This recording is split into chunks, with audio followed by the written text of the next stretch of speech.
नमस्कार साथियों, मैं doctor Manoj Ahuja Ahuja news channel में आपका हार्दिक अभिनंदन करता हूं। आहूजा न्यूज बुलेटिन देखने से पहले हम आपको बता दें, हमारा न्यूज चैनल कोई प्रोफेशनल चैनल नहीं है। कानून की विशेष जानकारियां दिखाना, मौजूदा विधानसभा से संबंधित महत्वपूर्ण खबरें दिखाना और हमसे जो लोग जुड़े हुए हैं, हमारे सब्सक्राइबर्स, हमारे मित्र, हमारे शुभचिंतक, उनसे जुड़ी हुई महत्वपूर्ण खबरें दिखाना हमारे आहूजा न्यूज चैनल की पहली प्राथमिकता में शामिल है। आप भी हमारे आहूजा न्यूज चैनल के सदस्य बने। अगर आपने हमारे चैनल को सब्सक्राइब नहीं किया है तो सब्सक्राइब करें। तो आइए देखते हैं आज की विशेष खबरें Ahuja news channel bulletin. Mansarovar Kiranpath स्थित महावीर भवन में वर्षावास हेतु विराजित महाश्रमणी राजस्थान सिंहनी गुरुमाता महासती श्री पुष्पवती जी माताजी मारासा आदि ठाना 7 के पावन सानिध्य में महाप्रभावक विघ्न निवारक सर्वसिद्धिदायक ओवसिगर स्तोत्र का जाप एवं बड़ा मांगलिक हुआ। धर्मसभा को संबोधित करते हुए उपप्रवर्तिनी मृदुरा शिरोमणि सद्गुरुवर्या डॉक्टर श्री राजमती जी मारासा ने फरमाया कि जहां जप के साथ तप भी होता है, वहां नियम से संयम होता है। आध्यात्मिक क्षेत्र में संयम तप का सहकार है। तप के ताप से अंतर्मन रूपी जलाशय से कर्म रूपी जल सुखाया जा सकता है। संसार रूपी कपाट लगाने से पाप रूपी जल का आगमन रुक जाता है। तप और जप के सहकार से आत्मा का शुद्धिकरण होता है। जितनी भी इच्छाएं, वासनाएं, आकांक्षाएं एवं लालसाएं हैं, ये सभी कर्म से ही संचालित होती है। तप से इनका हनन हो जाता है और जप द्वारा वीतरागी आत्माओं का नाम स्मरण करने से शुभ का संचार हमारे अंतर्मन में होता है। आत्मा को सिद्ध, बुद्ध और मुक्त अवस्था में पहुंचाने में जप तप संयम सहायक है। डॉक्टर साध्वी राज रश्मि जी मारासा ने कहा, स्वाध्याय हमारे जीवन में संजीवनी बुंती के समान भव भव के रोगों का शमन करने वाली है, तो चिंतामणि रत्न के समान शाश्वत आध्यात्मिक रिद्धि प्रदान करने वाला वट वृक्ष है। जिस तरह नंदनवन में पहुंचने पर व्यक्ति आनंदित तथा शांति का अनुभव करता है, ठीक वैसे ही स्वाध्याय रूपी नंदनवन में अवगाहन करने पर साधक असीम आनंद के साथ रोमांचित हो जाता है, जिससे उसके हजारों अशुभ कर्मों का नाश हो जाता है। डॉक्टर साध्वी राजिद्धि जी मारासा ने कहा कि मुट्ठी बांध कर जीव जगत में आया तो साथ में बहुत कुछ लेकर आया, किंतु अज्ञान दशा में परिभ्रमण करने वाली जीवात्मा नहीं जानती कि वो कारों का खजाना कहाँ से लाया। जो 6 चीजें मुट्ठी में बांध कर जीव साथ लेकर आता है और वो ही साथ लेकर के अलविदा हो जाता है। संघ मंत्री प्रकाश चंद लोढ़ा ने बताया कि प्रत्येक शुक्रवार को महावीर भवन में सर्वसिद्धिदायक ओवसिगर जाप में बरसाती नदी की भांति श्रद्धा का सैलाब उमड़ रहा है। आज के जाप के लाभार्थी श्रीमान डॉक्टर SR जैन, पूर्व प्राचार्य सुबोध कॉलेज, श्रीमान सुनील जी, संजय जी जैन छाजेड़ परिवार रहे। पूज्य गुरुवर्या श्री जी के सानिध्य एवं श्री संघ के तत्वावधान में तप जप के ठाठ लगे हुए हैं। श्राविकाओं ने पचरंगी के बाद नवरंगी की एवं चंद्रकला की तपस्या प्रारंभ की है। आयम्बिल के तेले की लड़ी अनवरत जारी है। नवकार करे भव पार प्रतियोगिता में प्रथम स्थान पर श्रीमती चित्रा जी जैन, द्वितीय स्थान श्रीमती ज्योत्सना जी जैन, तृतीय स्थान पर श्रीमती ममता जी जैन रही। गुरुभक्त परिवार की ओर से पुरस्कृत किया गया। 16 जुलाई 2023 रविवार को सुनो लिखो पाओ इनाम विषय पर प्रतियोगिता रहेगी तथा कैसे रहा जाए खुश विषय पर प्रवचन होंगे।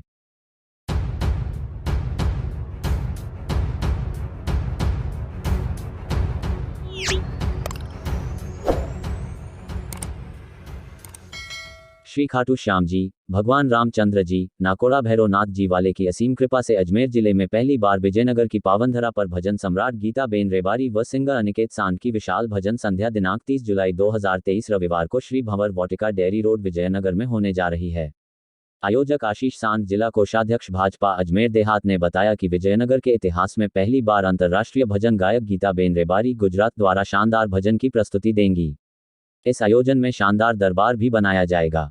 आयोजक आशीष सांड, जिला कोषाध्यक्ष भाजपा अजमेर देहात ने सभी धर्मप्रेमियों से आह्वान किया कि अधिक से अधिक संख्या में पधार कर धर्म लाभ लेवे।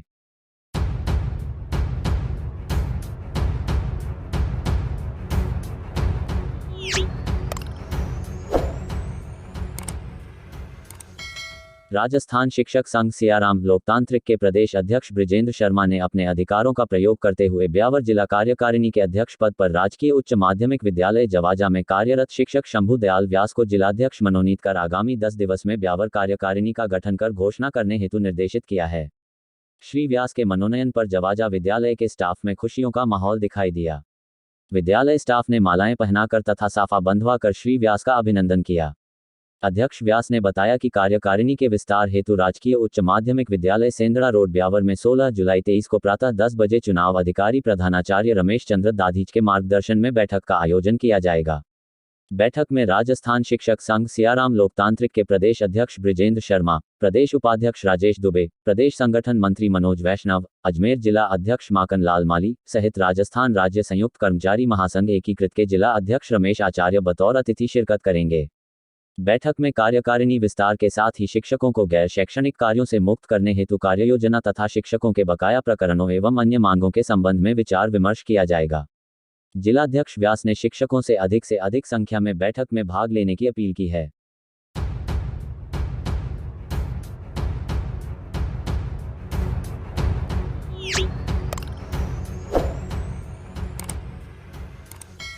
अपर जिला एवं सेशन न्यायाधीश खेतड़ी ने जानलेवा हमला करने के आरोपी सुभाष पुत्र सत्यनारायण तथा योगेश पुत्र निवासी गण मुकुंदपुरा जिला महेंद्रगढ़ हरियाणा की ओर से प्रस्तुत जमानत आवेदन खारिज करने के आदेश पारित किए हैं। प्रकरण से संबंधित तथ्यों की जानकारी देते हुए परिवादी सुनील कुमार की अधिवक्ता अनिमा जैन ने बताया कि परिवादी की ओर से पुलिस थाना मेहाड़ा में दिनांक 2 जून 23 को रिपोर्ट दर्ज करवाई गई कि दिनांक 26 मई को शाम करीब 6:30 बजे परिवादी के रोड़ी पीसने के प्लांट पर RJ 18 UB 2223 स्कॉर्पियो गाड़ी आकर रुकी और कर्मचारियों को प्लांट बंद करने अन्यथा मंथली देने की धमकी दी। दूसरे दिन उसके पार्टनर संदीप को भी फोन पर धमकी और फिर प्लांट पर संदीप मान के साथ आकर प्लांट बंद करवा दिया। 29 मई को पार्टनर अशोक व उनके भाई राजीव को रास्ते में स्कॉर्पियो गाड़ी आगे पीछे लगाकर टक्कर मारने की कोशिश की। 1 जून को रात 10:15 बजे सफेद रंग की बोलेरो गाड़ी में 6-7 लोग प्लांट पर आए और बाहर खड़ी गाड़ी RJ 53 GA 0465 में तोड़फोड़ की। 2 लोगों के हाथ में हथियार थे जिन्होंने बाहर से फायर किया जिससे कर्मचारी रजत नीचे झुककर बचा तो प्लांट के शीशे टूट गए। रजत व ग्यारसी के सीने पर पिस्टल लगाकर क्रैशर बंद करने की धमकी दी। अलमारी में से 70-80 हजार रुपए ले गए। रजत के ऊपर फायर किया जिससे वह बचा। उक्त रिपोर्ट पर पुलिस द्वारा भारतीय दंड संहिता की धारा 147,148,458, 384,327,427 व 307 में मुकदमा दर्ज कर अनुसंधान प्रारंभ किया। आरोपियों की ओर से जमानत आवेदन प्रस्तुत कर तर्क दिया कि आरोपियों का प्रथम सूचना रिपोर्ट में नाम दर्ज नहीं है तथा किसी भी व्यक्ति के चोट नहीं आई है। जमानत याचिका का कड़ा विरोध करते हुए अपर लोक अभियोजक तथा परिवादी पक्ष की अधिवक्ता अनिमा जैन ने तर्क दिया कि अभियुक्तगण ने अन्य सह अभियुक्तगण के साथ मिलकर परिवादी के प्लांट पर गंभीर तोड़फोड़ की है तथा बार बार धमकी देकर डराया है। जान से मारने हेतु घटना में फायरिंग भी की गई है। घटना की CCTV फुटेज तथा फोटोग्राफर्स भी प्रस्तुत किए हैं। प्रकरण में परिवादी के प्लांट से छीनी गई धनराशि तथा फायरिंग करने हेतु काम में लिए गए आग्नेयास्त्र की बरामदगी भी होनी है। अपराध की गंभीरता को दृष्टिगत रखते हुए अग्रिम जमानत प्रार्थना इत्र स्वीकार किया जावे। परिवादी की अधिवक्ता अनिमा जैन के तर्कों से सहमत होते हुए न्यायाधीश ने आरोपियों की ओर से प्रस्तुत अग्रिम जमानत आवेदन खारिज करने के आदेश पारित किए।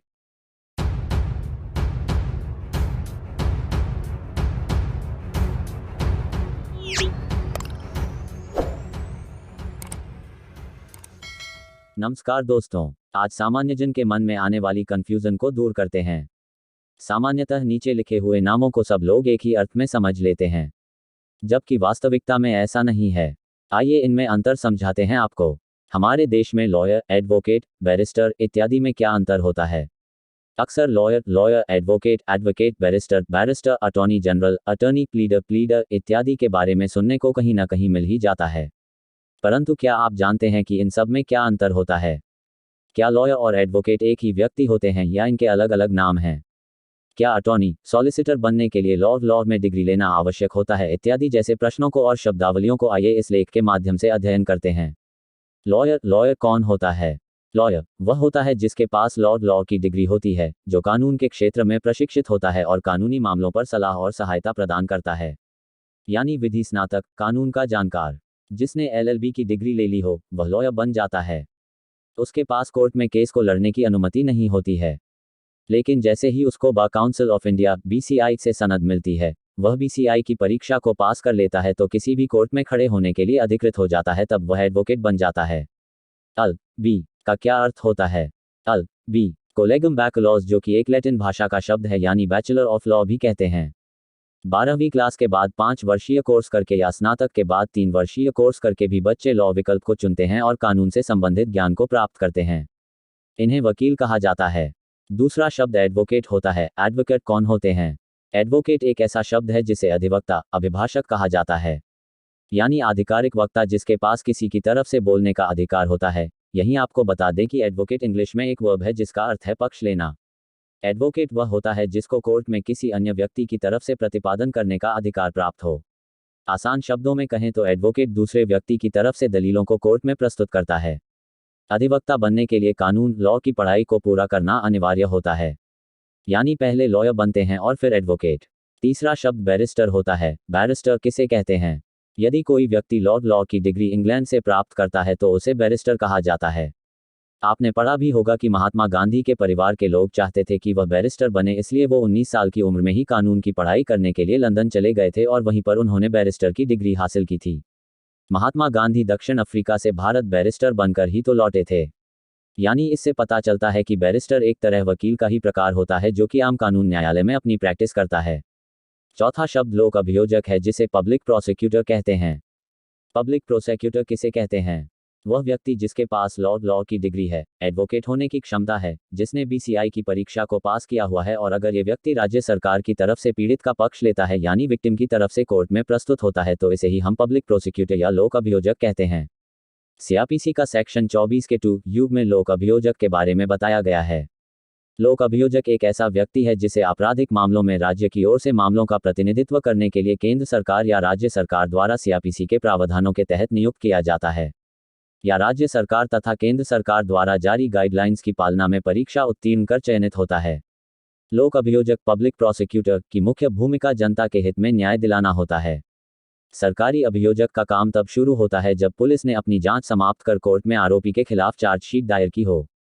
सरकारी वकील से अपेक्षा की जाती है कि वह निष्पक्ष रूप से कार्य करे और मामले के सभी तथ्यों, दस्तावेजों और साक्ष्य को प्रस्तुत करे ताकि सही निर्णय पर पहुंचने में अदालत की सहायता की जा सके। पांचवा शब्द प्लीडर है। प्लीडर किसे कहते हैं?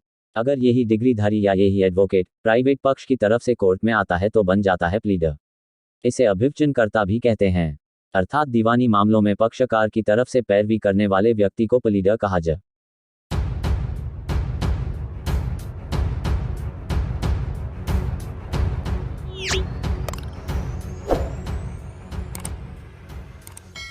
सकल जैन समाज ने आचार्य कामकुमार नंदी महाराज के हत्यारों को कठोरतम दंड देने की मांग सहित जैन मुनियों को सुरक्षा देने की मांग को लेकर शुक्रवार को राष्ट्रपति, प्रधानमंत्री, गृहमंत्री, कर्नाटक मुख्यमंत्री व राजस्थान के मुख्यमंत्री के नाम उपखंड अधिकारी विकास कुमार पंचोली को ज्ञापन सौंपा है। सकल जैन समाज के तत्वावधान में कर्नाटक प्रांत के चिक्कोडी जिले के हिरेखोडी ग्रामीण इलाके में नंदी पर्वत स्थित पार्श्वनाथ जैन गुरुकुल आश्रम के आचार्य कामकुमार नंदी महाराज का अपहरण कर जघन्य हत्या करने के आरोपियों को कड़ी से कड़ी सजा दिलवाने की मांग की है।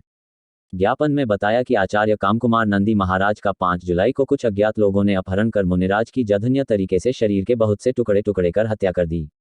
ये बात 7 जुलाई को सुबह 9 की न्यूज द्वारा सामने आई। मुनि की हत्या के बाद जैन समाज को स्तब्ध कर देने वाली घटना से पूरे देश विदेश की जैन समाज आक्रोशित हैं।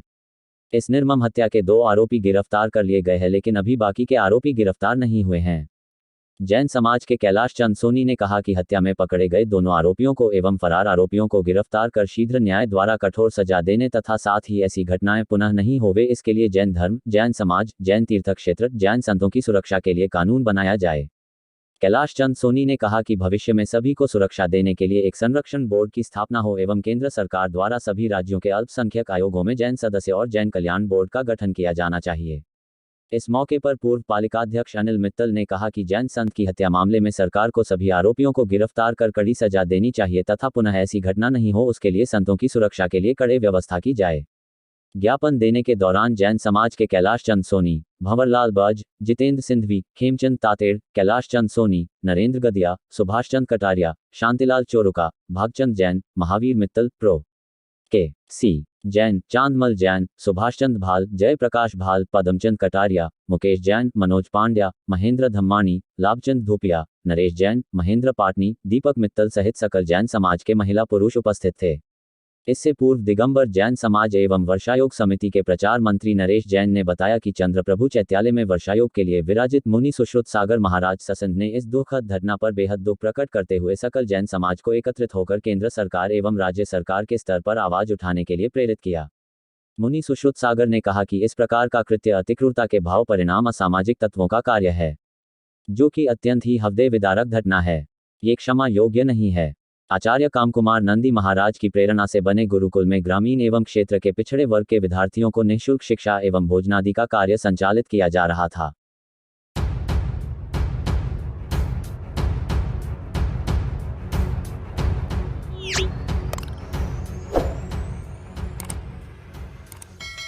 शहर के सेवा कार्य में अग्रणीय संगठन भारत विकास परिषद शाखा केकड़ी एवं केकड़ी सदर पुलिस थाना के पुलिसकर्मियों के संयुक्त प्रयास से पर्यावरण प्रकल्प के तहत शुक्रवार को यहां सदर थाना परिसर में पौधरोपण किया गया। परिषद के अध्यक्ष महेश मंत्री ने बताया कि यहां सावर रोड स्थित नवीन सदर पुलिस थाना के लिए आवंटित भूमि पर 20 पौधे लगाकर पौधारोपण की शुरुआत की गई।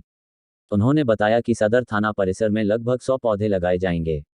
सदर थाना अधिकारी सीआई मोतीलाल शर्मा ने बताया कि शुक्रवार को प्रातः ही समस्त स्टाफ के साथ सदर थाना के लिए आवंटित भूमि पर छाया व फलदार पौधे लगाए गए। सीआई शर्मा ने बताया कि प्रत्येक व्यक्ति को कम से कम 5 पौधे अवश्य लगाना चाहिए, जिससे पर्यावरण शुद्ध रहता है, ताजी हवा मिलती है, आने जाने वाले राहगीरों और खुले में विचरण करने वाले पशुओं व प्राणी मात्र को उचित व छाया मिलती है। उन्होंने कहा लगाए गए पौधों की पूर्ण रूप से देख रेख की जाएगी और समय समय पर पानी भी दिया जाएगा।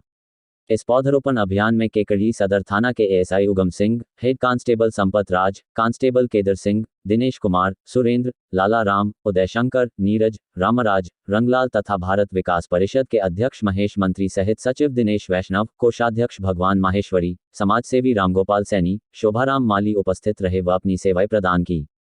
फोटो केकड़ी 01 सदर थाना परिसर में पौधरोपण करते हुए भाविप के सदस्य व पुलिसकर्मी।